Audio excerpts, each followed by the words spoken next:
macros can be split into multiple lines with a backslash present at end of each line. So they are split into multiple lines also with help of a backslash. So example, hash define edge line for I is equal to 0, I is less than 79, I plus plus. Printf %c comma 196 hash define v line xy slash backslash 90. Go to xy x comma y printf uh, %c 179. Now main. So main is in main function we are writing integer I y. So I and y are integer. Now clear screen. Go to xy 1 comma 12 edge line for y is equal to 1, y is less than 25, y plus plus v line 39 comma y. So this is a program for drawing vertical and horizontal lines on screen. If for any reason you are unable to debug a macro, then you should view the expanded code of the program to see how the macros are getting expanded. So if you are unable to debug a macro, then you should view expanded code of program.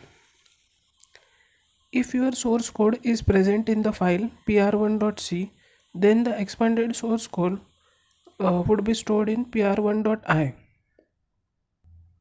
You need to generate this file at the command prompt by saying cpp pr1.c. Here CPP stands for C preprocessor.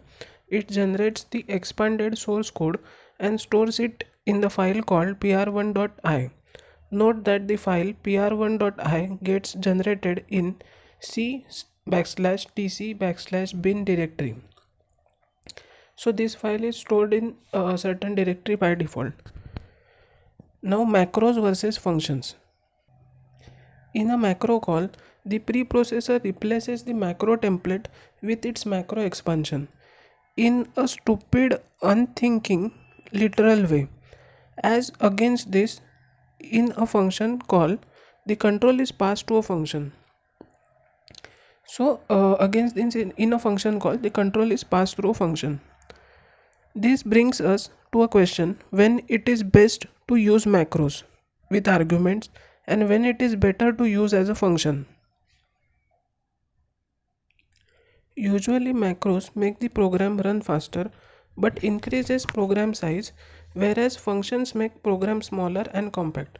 So macros makes program run faster and increases program size, but the functions make program smaller and compact. If we use a macro 100 times in a program, the macro expansion goes into our source code at 100 different places. So the macro expansion goes in our source code at 100 different places if we are using macro 100 times. The moral of the story is if uh, if the macro is simple and sweet, like in our example, it makes nice shorthand and avoids the overheads associated with function calls.